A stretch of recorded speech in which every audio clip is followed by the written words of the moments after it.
Hello, Cubs fans, and welcome to a brand new edition of Cubs on Tap. You know who I am. I'm Ron Luce, joined by me, myself, and I on this Wednesday night. We had to do a little bit of a pivot. We were supposed to have a guest on today. Unfortunately, schedules and things collided. So I am here myself to talk a little bit about this W that the Cubs secured on Wednesday over the Pirates in the sweep. The sweep, love the sweep, as Juice would always say. Another sweep of the Pirates, this time in the Steel City of Pittsburgh, Pennsylvania. What a day! What a day! I want to discuss something really quick that's super off topic. Just bear with me. That's everybody that's listening. So I was not on yesterday's show, as you obviously knew.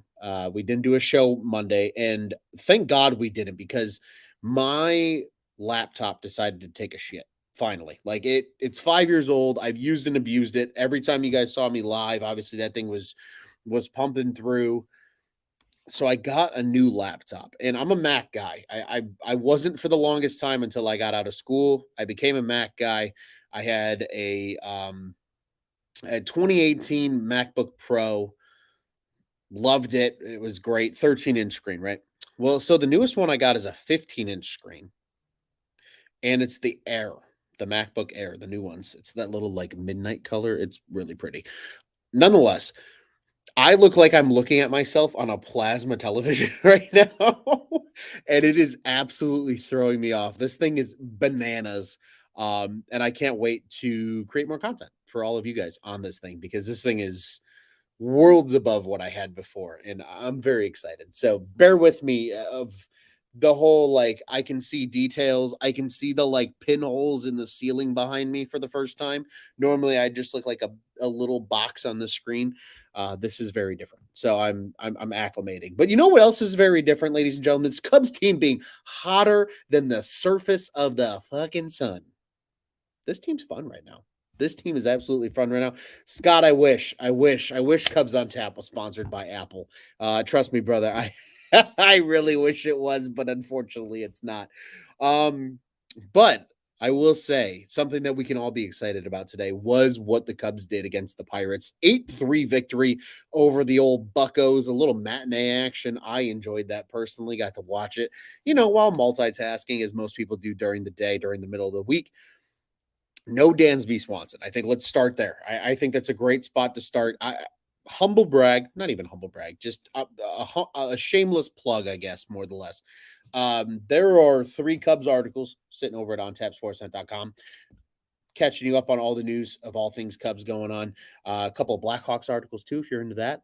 Ron Luce had a bender of a day on the writing today. I'm very excited about that. It's been a while, but Dansby Swanson, obviously one of the very highlighted topics, as we all learned via Taylor McGregor and others last night after the victory on Tuesday, which you guys saw Joey and Nick recap.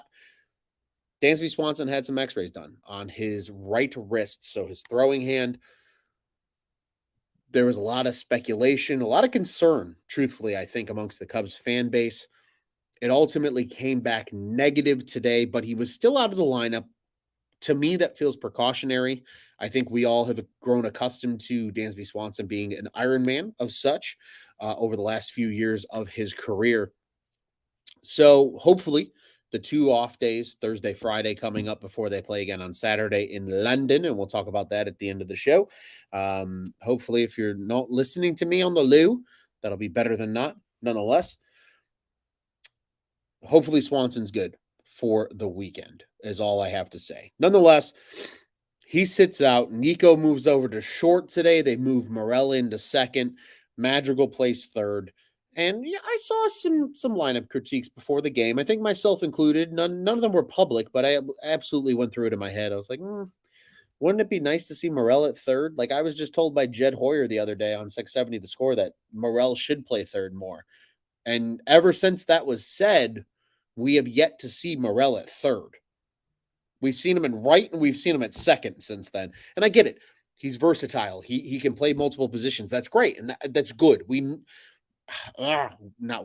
Cubs need a guy like that. The Cubs need a guy like that. You need that super utility guy who's versatile, can move around, play a lot of different spots because injuries are inevitable.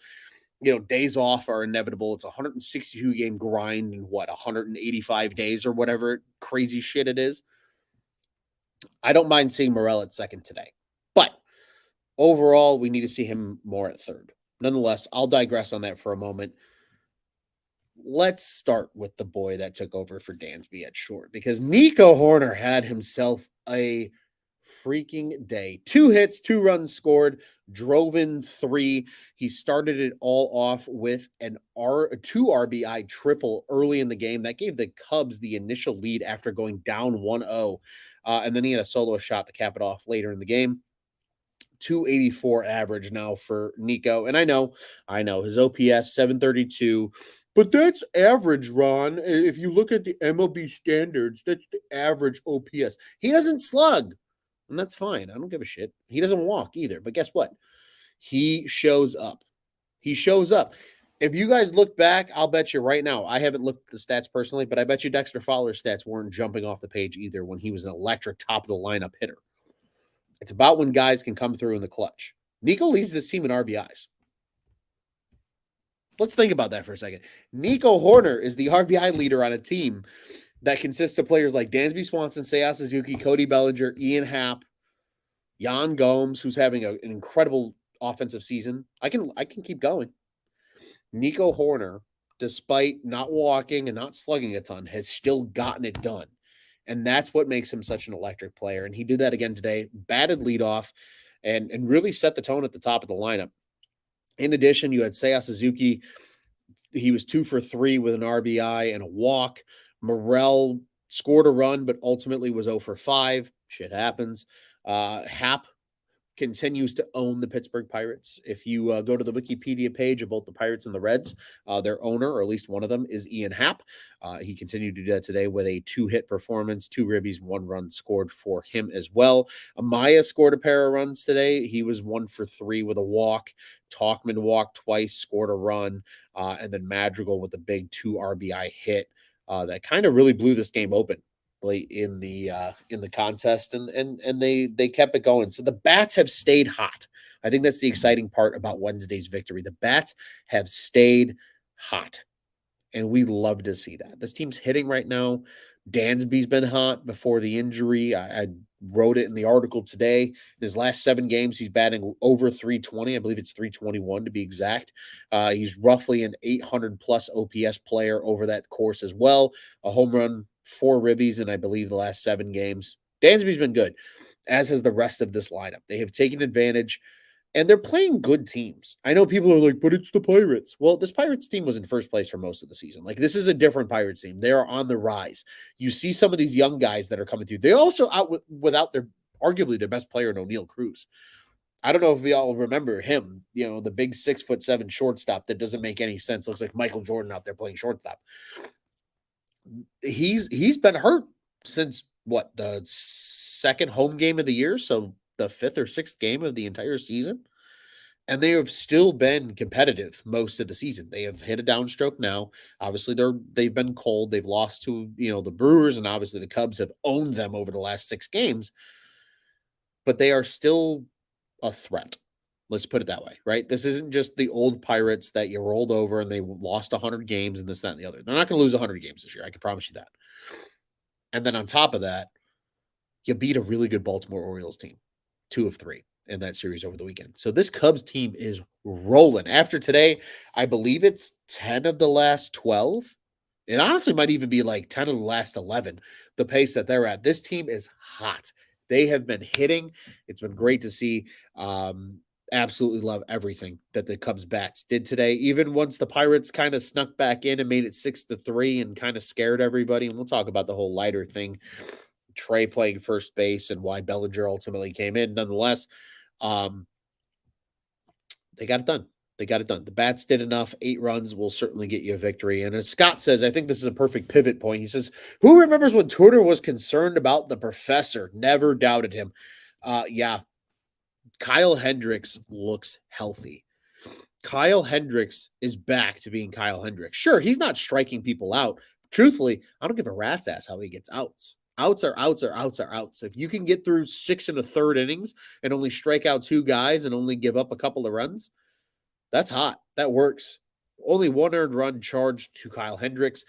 3 runs technically against the runs scored when Leiter was in the game are counting against him for that. But nonetheless, Kyle Hendricks' final line 6 1/3, 2 hits, 3 runs, 1 earned, 3 walks, 2 Ks. He lowers his ERA to 2.60 on the season now.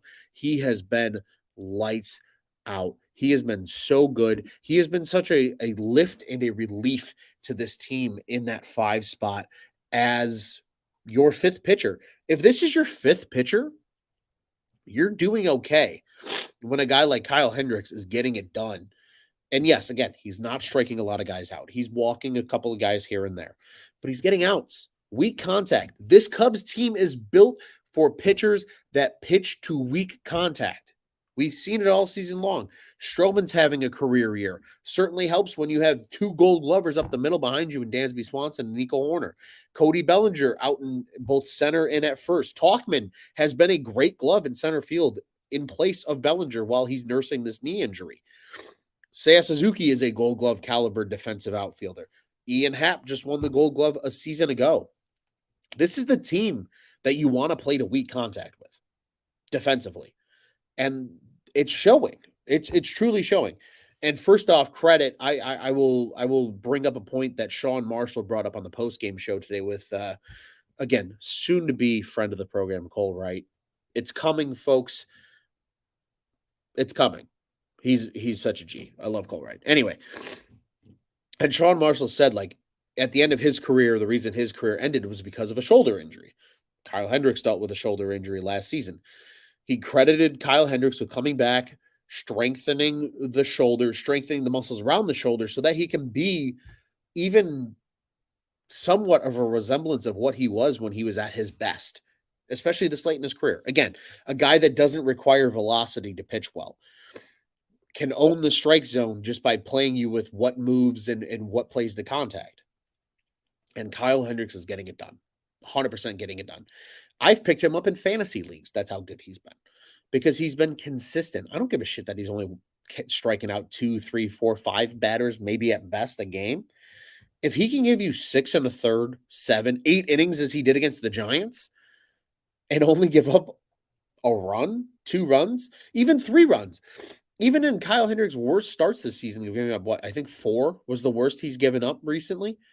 I will take that out of a quote unquote 5th starter every single day of the week. Really, right now, the missing key and cog in this rotation is Jameson Taillon. If Taillon can become consistent, and I'm not saying he's probably not going to live up to the $17 million in year 1. We saw this with guys like, Yu Darvish. We've seen this with other pitchers in their first year. They just haven't lived up to the contract in year 1. But if he can be a consistent 5 to 6 inning pitcher, give up no more than 3 runs, and just give you a chance to win, this rotation looks really good. Like, they have a playoff rotation. Let's just call it what it is. I know playoffs. We're talking playoffs? Let's talk playoffs for a hot second. Because if this team continues to get hot, they're going to be in the conversation for the NL Central race when the year is over. I know the Reds are the hottest team on the planet right now, which is just the most baffling thing to even come out of my mouth. If this Cubs team is in a playoff position at the end of the year and they go into a series where they have to pitch 4, Taillon's probably your guy out of the pen, truthfully, because Drew Smyly's been that good. Kyle Hendricks has been that good, and he continued with that today against the Pirates. And then obviously Justin Steele and Marcus Stroman are amongst the best in the NL. They might finish, this might be 2016-esque where you have 2 pitchers finish in the top 3 of your own league's Cy Young voting. Lester and Hendricks finished in the top 3 of that 2016. They were 2 and 3, but they finished in the top 3 of the Cy Young voting. There's a world where Justin Steele and Marcus Stroman are in that top 3 at the end of the season for Cy Young in the NL. I think right now Stroman's probably the favorite. If you look at the top 10 pitchers in the league in terms of ERA, 8, I believe at least 8, I think it's 7, 7 of them are AL pitchers. That AL Cy Young race is going to be a crazy one, but The NL Cy Young race right now is owned by the Cubs. You have two pitchers atop the ERA ranks of this league. Stroman's third in the league, number one in the NL. Steele is number 3 in the NL and number 7 in totality of the MLB. They have been that good so far. You have a playoff rotation. You have 4 good pitchers right now, the way that Hendricks is throwing and the way that Smiley has thrown all year. It would be bananas if Tyone figures his shit out and this team becomes deadly. Because again, Hendricks, 6 1/3 today. The 2 hits, yes, 3 runs. Only one of them earned. 3 walks, 2 Ks, a 2.60 ERA that will play. Leiter came in, had the near freak injury. I can't believe he's not injured. I haven't seen anything on Twitter today. I don't think he's hurt. The fact that his left shoulder isn't dislocated or his elbow's not dislocated or his arm's not broken is stupid bananas for the play at first that Trey Mancini botched. Still in disbelief of it, but 2/3 of an inning for him. He gets out of it. 2.59 ERA now for him. Merriweather made things interesting, came in, walked 2, but K'd 2. Still a clean inning overall for him. And then Fulmer closed it out with no damage for the Cubbies today. 5 total walks as a team, only 6 Ks. But guess what? When you only give up 3 runs and score 8, good things happen. Fun fact here from Scott. Fun fact, Fulmer and Merriweather have given up a combined 0 earned runs since May 28th. 22 2/3 innings pitched.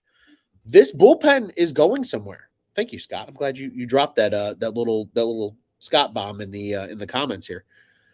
This bullpen is starting to figure shit out. And honestly, I think that's what makes another article on OnTapSportsNet.com that I wrote today. I think that's what makes what could be a very devastating Cody Hoyer injury even more disappointing, is because this bullpen is kind of starting to figure shit out. You're starting to see who can come in the high leverage situations and who can't, right? Rucker, Hughes is obviously hurt right now, but those kind of guys, Assad, he's a perfect, hey, we've got this game in hand. We need 2 to 3 innings out of a guy. Can you come in and do that? Javier Assad has been good at that. Hayden Wesneski is giving you something. I think ultimately he goes back to AAA Iowa at some point. But you're starting to see the quote unquote high leverage arms in this bullpen take effect. To me, Fulmer and Merriweather are your interchangeable 9th or 7th inning guys. If it's a tight ball game, obviously Fulmer pitched the 9th today, but they were up by 5. It is what it is. They're starting to settle in. After a really rough starts for both of them, they are both starting to finally settle in and look really good, truthfully, when it's all said and done. Then you see Leiter. Leiter's really become your 8th inning guy. He can get it done. He really can. He's good against lefties. He's good against righties. That splitter is disgusting. And again, I still can't believe he's not hurt after that play today at first base. Just let Trey Mancini DH and only DH. You have guys that can play first. I know he's hurt right now, but I would rather see Patrick Wisdom at first base than Trey Mancini defensively. That is just what it is. It's not a shot at Trey. Love Trey. Trey's a great guy. Just don't play first base. It scares the absolute fucking shit out of me when he plays first base. There's a reason that Bellinger's playing first. We like Belly at first. Let Belly play first. Nonetheless, I digress. And then you have Alzolay, your closer of the future.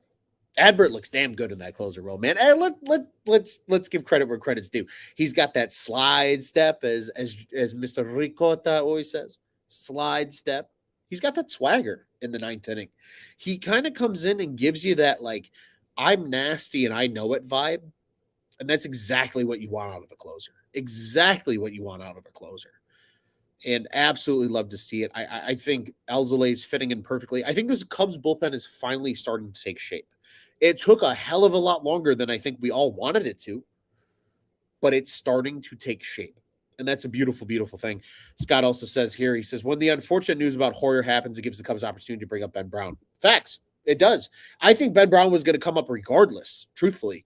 I think even the Hoyer injury aside, I think Ben Brown is going to be on this ball club at some point this season. He has been that good in AAA Iowa. Again, mind you, folks, they acquired him for half a season of David Robertson from the Phillies. And now Ben Brown is arguably the most MLB ready arm that this team has in terms of prospects. And yes, maybe this year he's just a bullpen piece and whatever. But going into next season, he might compete for a rotation spot. He is that good. 2 starts ago, 6 innings, 6 hits, no walks, 11 Ks. In his last 2 outings, he has 16 Ks. He was really good again in his last outing. Ben Brown is everything that I think the Cubs were hoping he would become. And right now, if I'm the Cubs, I'm absolutely keeping an eye on him and saying, when is he making AAA hitters look that stupid that it's no longer worth his time? Because if you can bring him up and make him what Hayden Wesneski has kind of been the last 2 weeks, where he's like that 3-inning guy, probably better off as a 2-inning guy because you can pitch him a little more often. Ben Brown might come up and be nasty. And if this Cubs team is in the NL Central hunt, which they absolutely are, I saw the 670 the score clip. I saw Mr. Perkins calling the Cubs NL Central champs. They got to catch the Reds. That Reds team's going to be an absolute pain in the ass because they've won 11 straight. Stupid. Doesn't make any sense. But this Cubs team right now, 3.5 back of the Reds. Because just because they keep winning. But they're getting ground on the Brewers, only 2 games back of the Brewers for second place in this division. This division's up for grabs. And if you don't think the Cubs have completely pivoted how they felt 3 weeks ago, I think the whole Stroman not getting re-signed and extended thing might be reconsidered. I think Ben Brown, his ascension to be up and be the guy that can kind of give some life to this bullpen might be a real thing. This Cubs team has 100% turned it around. And it's been fun to watch. It truly has. And they are playing really fun baseball right now. Josh Williams says here in the comments, this offense is going to have its ups and downs. We knew that going into the season. There was going to be a lot of one-run ball games. Bullpen was bad in May. Team was bad in May. Makes sense. 100%. Yeah, they struggled early. You know, the bullpen was bad. The offense was nothing. Like, they just got starting pitching. That was it. That was all they were getting in May. But now you're starting to see when this team is more complete. The bats are hitting. Weather's warmer. Sometimes that happens in the sport of baseball. The bullpen's starting to find its course. Now, all of a sudden, you're getting the starting pitching more completely, too. It's not just Steele and Stroman anymore. Smiley's putting together great starts after, like, kind of 3 weird starts to headline the season. And Hendricks has looked really good of late. This team has got it going on. It's not Stacy's mom. It's the Chicago Cubs. The Chicago Cubs have got it going on, and it's been super fun to see. My final thought from this game, from this series, pardon me for a hot second here.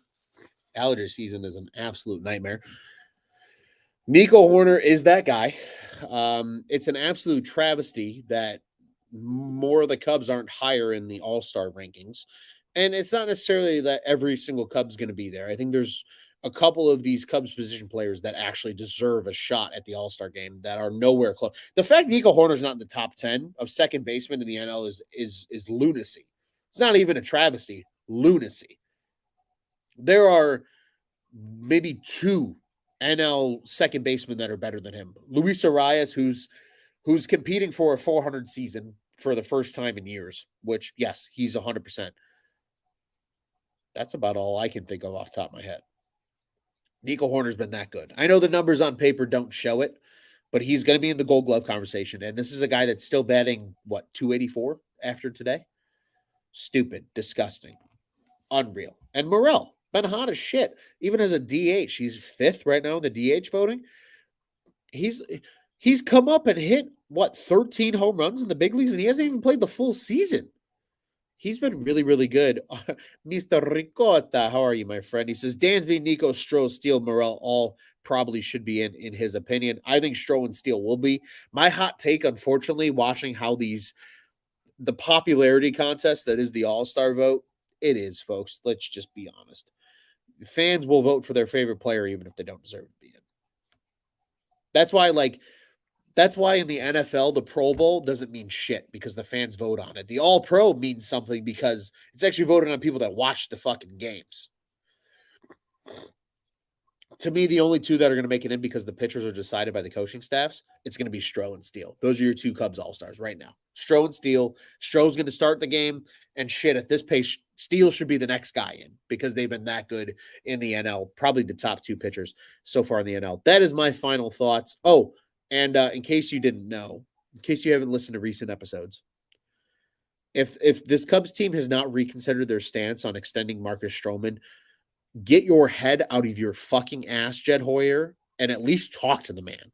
You can have back and forth. It's okay. Truthfully, I promise you. You're all adults, you're all big boys. You can have constructive conversation. Start talking about keeping this man in Chicago. He likes being here. We like him here. And motherfucker, he's the best pitcher in the NL right now. It'd be the biggest loss in the world if you let him walk for absolutely nothing. Folks, we get a couple of off days. I get a couple of off days. The Cubs on Tap staff gets a couple of off days. We all get a couple of off days from Cubs baseball. Some of us are going to hate it. Some of us are going to love it. It's just the nature of the beast. But it is finally here. The London series is on the horizon for this Cubs team. In case you didn't see it today, you can read it over at ontapsportsnet.com. David Ross announced this morning the two starters for the upcoming series against the Cardinals over across the pond in the UK. It will be Justin Steele on Saturday and Marcus Stroman on Sunday. So our friends over at UK Cubs, Cub Rachel and Mike, get their wish. They get to see the two best Cubs pitchers over the course of this weekend coming up against the shitbag Cardinals. The Cardinals probably throwing their two best pitchers as well. They will throw Wainwright and Flaherty respectively on Saturday and Sunday in this two-game set. Mind you, the Cardinals are technically the home team. This is technically a road game if you look at it in terms of splits on the calendar for the Cubs. But in case you didn't catch it on the broadcast today on Marquee, Bugshiambi and Rick Sutcliffe brought it up about when the Red Sox and Yankees did this over in London. The Yankees asked to wear their home uniforms for one of the two games. The Cubs will do the same, I believe, in Sunday's game. They will wear the pinstripes. It'll be Saturday. They'll be the true road team, road grays. Cardinals will wear their homes. And then on Sunday, Cubs will wear their pinstripes. And then the Cardinals are going to wear their like cream uniforms, which I think is a epic miss. Truthfully, I know we hate the shitbag Cardinals, obviously FTC till we die over here at Cubs on Tap. But like, we're the baby blues. What are you doing? What are you doing? That is a missed opportunity. Again, showing why St. Louis is boring and they don't know what to do. You should have worn your baby blues when the Cubs are wearing their home uniforms. Talk about putting the MLB on display in Europe. Arguably the best baby blue uniforms. I'll give credit where credit's due. I hate giving anything good to the Cardinals because they're the Cardinals. But like their baby blue uniforms are good looking. They're good looking uniforms with the red and the bat. It looks good. Wear those. Don't wear those disgusting cream uniforms. What are you doing? What are you doing? Get your head out of your ass. Missed marketing opportunity by the Cardinals. No surprise there. It's an absolute travesty. A couple of quick comments here before we start to break down the upcoming series over the weekend. Joey, missed you. Mike Talk of the town. Talkman should be an all-star. And then Joey says, talk dirty to be Scott. It's a fun time to be a Cubs fan. It's a fun time to be here at Cubs on Tap. We're all saying silly shit to each other. It's just the nature of the beast. Folks, in case you didn't know, from London Stadium in the UK, Saturday's game will be a 12:10 Central Daylight Time start for those in the Central Time Zone, 1:10 for those in the Eastern Time Zone. As the Cubs and Cardinals do battle, as we mentioned, Steele's on the bump against Wainwright for this one. And then on Sunday, what's better than breakfast and baseball? Truthfully, I don't think anything is, in my humble opinion. I'll be waking up ready to have a Sunday fun day and starting it off with Cubs Cardinals at 9:10 Central Daylight Time. It's a 10:10 a.m. start in the Eastern Time Zone from London Stadium in the UK. In case you guys were wondering, well, what time do they start in the UK? Easy conversion. It's a 6:10 start on Saturday. It is a 3:10 start on Sunday. London is 6-hour difference from the Central Time Zone. So this will be a good one. ESPN on Sunday, Fox Sports on Saturday. They're both national games, obviously, because of the London matchup. It's going to be a good one. It should be a lot of fun. Cardinals are in last place. They suck. It's okay. We all love that here as Cubs fans, especially Cubs on Tap. And if I'm the Cubs, let's keep it simple. keep the offense going, and have your two best pitchers throw gems. And if that happens, it's a 2-game sweep. You do good in London. Our friend of the program over here, Rachel, is real pumped, and our UK Cubs fans are pumped. And they come back home to see the Phillies and Guardians for 6 games at Wrigley Field starting on Tuesday of next week. Before I get out here, fly the W pick for this series. I sit here and I think to myself, I said, who wants to step up the most on the international stage? Truthfully, like who's going to be that guy in these 2 games? Despite probably a weird adjustment to the time zones, probably a little bit of a lack of sleep, whatever it is, who's going to be that guy? And it's really hard to go any other way than one Nico Horner.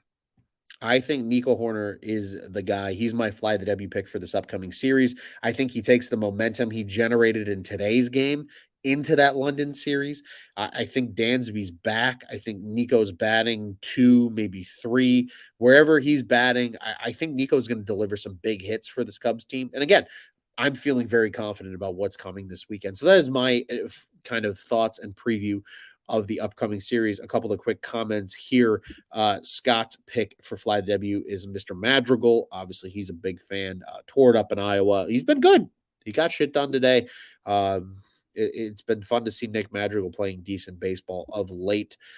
Joey Mr. Ricotta says a 9 a.m. start time win is inspiring. It sure is. It'll inspire a Sunday fun day, if you ask me, man. And I encourage everybody, if you want to see some hooliganisms, follow along over the course of the weekend. I'll be out of town visiting a friend. We're already planning to have a Sunday fun day. Probably going to wake up with breakfast and Cubs baseball. It's going to be a hell of a day. I'm quite excited for it. Joey's fly the W pick is Stroh.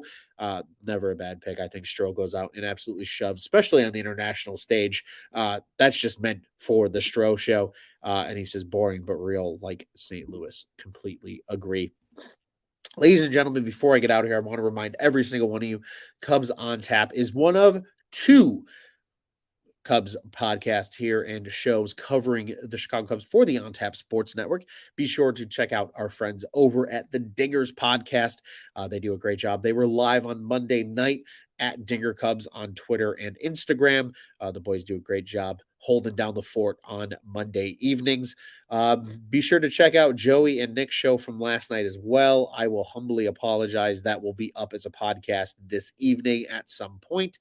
This show will be up on Thursday officially in podcast form for those that are curious. If you want to re-listen, I doubt you want to hear me again, but that's okay. Maybe you do. Nonetheless, we'll be back up. Be sure to follow us, though, as well, at Cubbies on Tap on Twitter and Instagram, Cubbies. I am at Loose on Tap. Homeboy in the comments, as you saw, Mr. Ricotta. He's at Joey Knows Nothing. And be sure follow the rest of the crew at Juice on Tap, at Nick_on Tap, at Teddy Freddy 270, and at Bulls Guy Rob, all holding it down here at Cubs on Tap. Bulls, Bears, Blackhawks. You know the drill. We got it going on. Bulls and Blackhawks about to get real busy, where the Bears, total opposite, a little bit of a snooze fest until the end of July coming up here. It's the dog days of summer for the NFL, but not for the NBA and NHL. Be sure to be tuning in with us here at OnTapSportsNet.com for all of that. And again, Cubs fans, you know the drill. You got friends that like the Southsiders. So do we. Send your friends to our friends over at Sox on Tap. Once again, OnTapSportsNet.com, at OnTapSportsNet on social media, the OnTap Sports Network. Go ahead and check out what's on tap in Chicago sports. It's Cubs cards this weekend, baby. Coming off a sweep against the Buccos. Let's keep it going. Let's go win 5 straight with 2 wins against the Cards in London. And special episode coming up on Monday. Hopefully the boys will be back with you here on Sunday, recapping the games themselves. Monday should be a special episode. We'll get a little insight into what it was like over the course of the weekend from the London series. I'll tease that now, and we'll announce it officially over the weekend and then into Monday. I am Ron Luce. As always, we appreciate you guys all joining us. Thank you for joining the comments section. If you want to be a part of the show and you want to be involved in the commentary here that we discuss on Cubs on Tap, be sure to subscribe on YouTube or like us on Facebook and hit that bell button on YouTube. You'll always know when we go live and you can join the conversation. If you're joining us on Twitter, we still just appreciate you as much. We just unfortunately cannot see your commentary from over on the Twitter side. Nonetheless, we love every single one of you. And as always, at Cubs on Tap, I'm going to get out of here the only way we know how. After this series, it's fuck the Pirates. As always, it's fuck the Cardinals. And until the end of time, it's let's go Cubbies.